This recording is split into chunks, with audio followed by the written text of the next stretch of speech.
o problema do nosso país.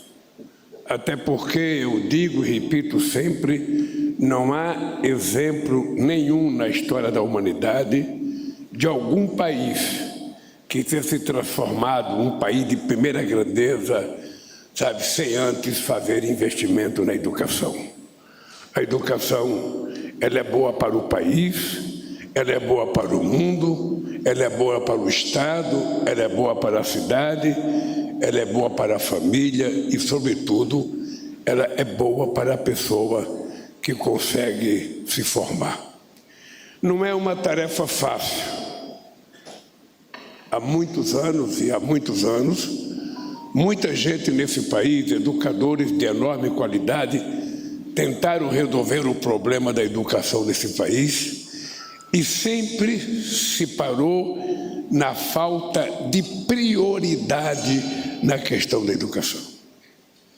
Eu digo isso porque muitos alunos jovens que vieram aqui receber os seus prêmios precisam saber. O nosso querido Brasil foi o último país da América do Sul a fazer uma universidade. Eu, de vez em quando, fico citando exemplos para ver se a gente se toca de quanto a educação foi desprezada no Brasil. É que de Santo Domingo, na República Dominicana, a cidade onde Cristóvão Colombo aportou sua caravela quando descobriu a América, em 1498, em 1532, Santo Domingo já tinha a sua primeira universidade feita pelo rei da Espanha. E a primeira universidade brasileira foi feita em 1920, a Universidade Brasil. E ela foi feita porque o rei da Bélgica vinha para o Brasil e naquele tempo era importante dar um título de doutor honoris causa ao rei que viesse visitar o Brasil. Então, juntou-se várias faculdades e criou a Universidade Brasil. Eu estou dizendo isso apenas para mostrar o desprezo que ao longo de séculos a educação teve no país. O filho do rico poderia estudar aonde quisesse. O filho do pobre ou era filho de escravo, ou era filho de indígena, ou era filho de gente pobre. A ele restava apenas o consolo de trabalhar. Esse número que o Camilo citou, que 1/3 da população brasileira não terminou o ensino fundamental, é o resultado do descaso que a educação foi no Brasil. Simplesmente é o resultado do descaso. Nós resolvemos mudar a regra do jogo. Para mudar a regra do jogo é preciso convencer a sociedade, o Congresso Nacional, o próprio governo, de que não é possível fazer educação de graça. Educação custa. E ela custa porque tem que ter infraestrutura, porque tem que ter laboratório, porque tem todo o material, acesso ao conhecimento científico e tecnológico, porque tem professoras e professoras que precisam receber salário para poder dar aula e para poder dar aula de forma satisfatória. Esse é um problema que nós estamos tentando resolver. Por isso, nós já fizemos acordo com praticamente 100% dos governadores e 99% dos prefeitos para saber se todos eles assumem o compromisso conosco de até 2030 a gente pelo menos alfabetizar 80% das crianças brasileiras até o 2º ano de escola, que é o momento propício para que a gente possa alfabetizar as crianças brasileiras. Ao mesmo tempo, nós estamos fazendo um esforço muito grande para ver se a gente consegue, em pouco tempo, ter escola de tempo integral para que as nossas crianças possam aproveitar o dia aprendendo e não ficando na rua vítima, sabe, de muitas coisas erradas que existem nesse país. Sobretudo para dar tranquilidade à mãe e ao pai, para ir para o trabalho sabendo que o filho está numa escola de tempo integral, aprendendo, sabe, mais coisa do que a escola habitualmente ensina. É preciso aprender música, é preciso aprender arte, é preciso ter acesso à cultura como um todo, para que essas crianças possam ser mais preparadas do que os pais foram ou do que os avós foram. Esse é um desafio extraordinário. E o exemplo maior disso é a quantidade de alunos no pé de meia. Seria uma total irresponsabilidade, quando o Camilo me trouxe o problema, eu dizer para o Camilo que era um problema de orçamento, que a gente não tinha dinheiro para fazer, portanto, se 480 mil crianças deveriam abandonar a escola todo ano, era um problema dos pais e não um problema do governo. E nós assumimos como um problema do governo. É um problema do Estado. E o Estado não tem...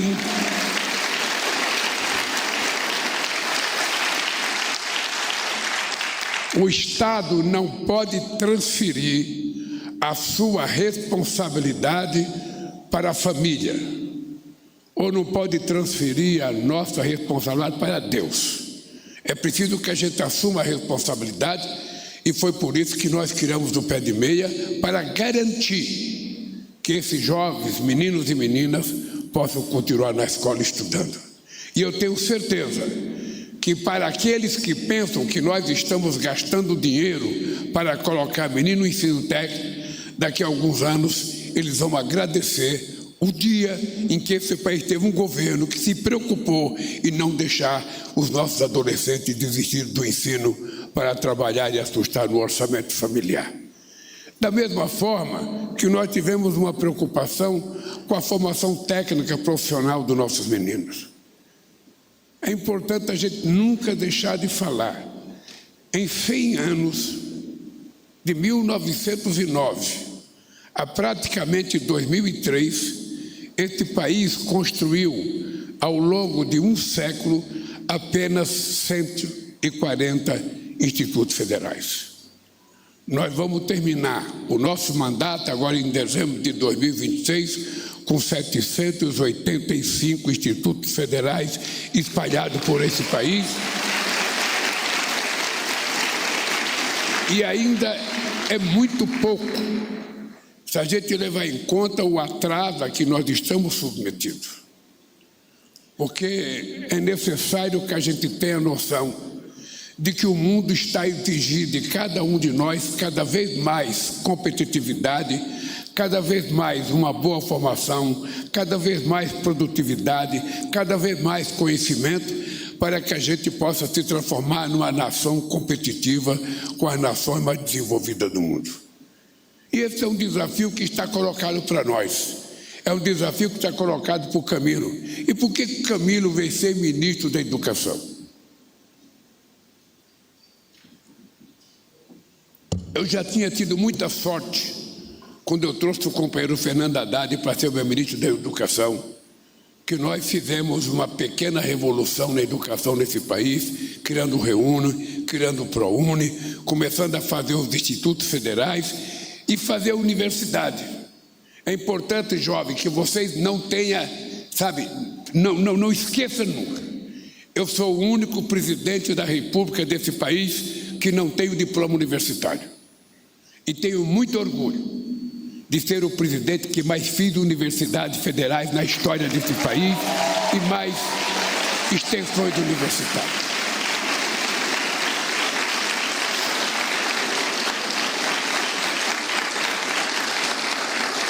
E é exatamente pelo fato de eu não ter tido a oportunidade de ter um diploma universitário que eu tenho quase como uma profissão de fé, que todas as pessoas, independentemente do berço em que nasceram, independentemente da origem social, independentemente do credo religioso ou da cor, todos têm direito à mesma oportunidade.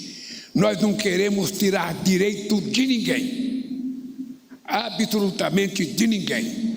O que nós queremos é dar o direito daqueles que nunca participaram, daqueles que são tratados como se fossem invisíveis neste país, de ter uma oportunidade de fazer um vestibular, de fazer um Enem e de cursar uma universidade. Eu tenho certeza absoluta de que esse país será igual quando o filho de um trabalhador estiver disputando a mesma vaga no banco de uma universidade com o filho do seu patrão.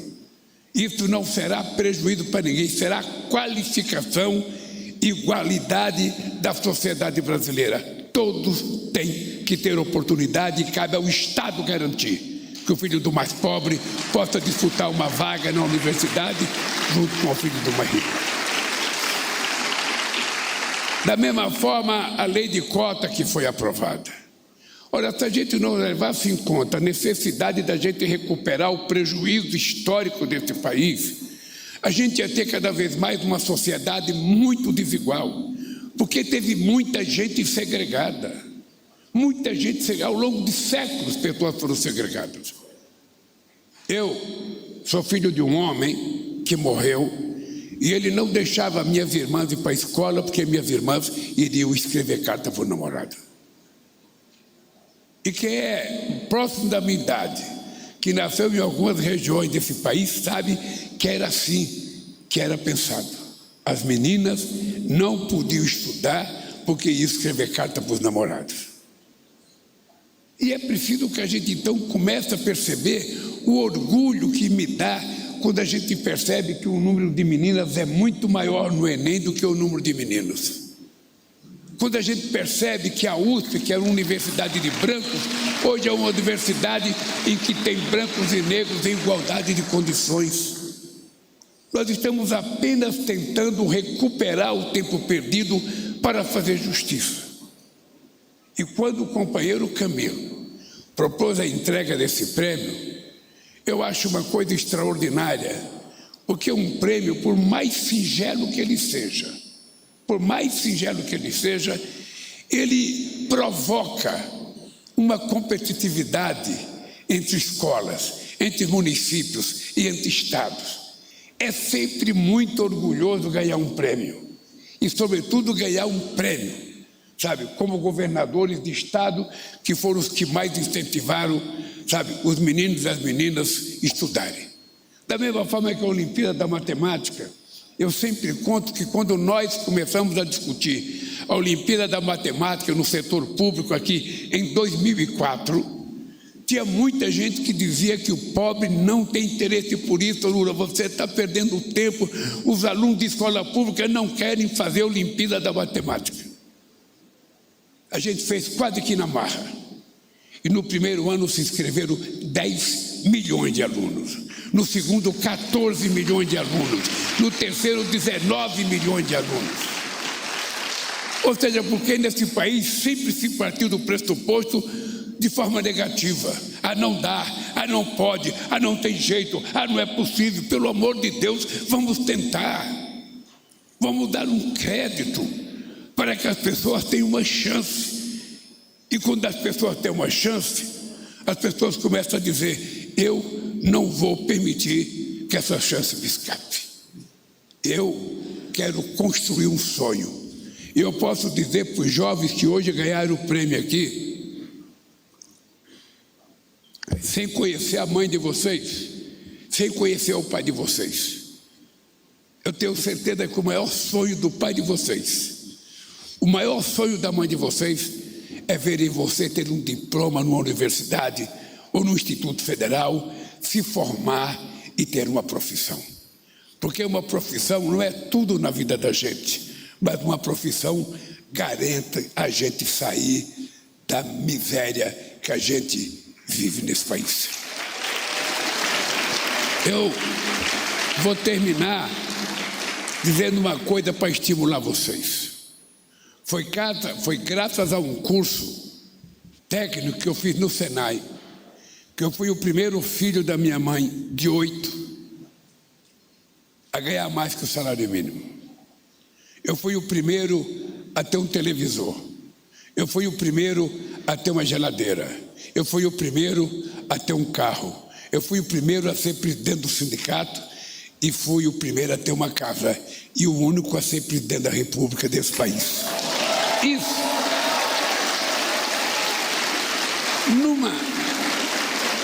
Numa demonstração, Camila, eu quero dar os parabéns a você como o criador sabe, desse prêmio, da ideia de dar o prêmio aos prefeitos, aos professores, aos alunos e às escolas, e aos governadores e prefeitos e às escolas que se dedicaram, porque isso agora passa a fazer parte da nossa vida.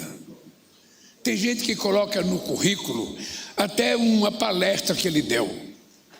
E vocês vão poder colocar no currículo de vocês, alunos, prefeitos e diretores de escola, você vai poder colocar no currículo agora o seguinte: eu ganhei o prêmio, sabe, do MEC, porque a minha escola foi a melhor nisso, a minha escola foi melhor naquilo, o meu estado foi melhor naquilo. Isso é um motivo de orgulho. Então, eu quero dizer para vocês o seguinte: esse prêmio que vocês receberam, para vocês pode parecer apenas um prêmio. A sensação que eu tive aqui, entregando esse prêmio para vocês, é como se eu estivesse entregando o Oscar da resiliência, o Oscar da teimosia, o Oscar de pessoas que acreditam que não tem nada impossível nesse planeta quando a gente tem vontade. Não tem nada impossível. A gente não pode desanimar, não existe espaço para desanimar. Porque se eu nasci onde nasci, cheguei onde cheguei, vocês podem chegar a muito mais longe do que eu. Vocês podem alcançar o que vocês quiserem. O que vocês não podem é desistir. O que vocês não podem é desanimar. O que vocês não podem é deixar de sonhar. E quem sonha pequeno, pensa pequeno. Quem pensa pequeno, sonha pequeno. E é preciso sonhar grande. Esse país está precisando de todos nós, porque o mundo está ficando mais perverso, o mundo está ficando mais nervoso, e nós precisamos de um país soberano, democrático, e o povo brasileiro, o povo seja o único dono do seu nariz aqui nesse país. Parabéns, professores, parabéns, prefeitos, parabéns, governadores, parabéns, professores e alunos. Que Deus abençoe todos vocês pelo sacrifício e pelo esforço que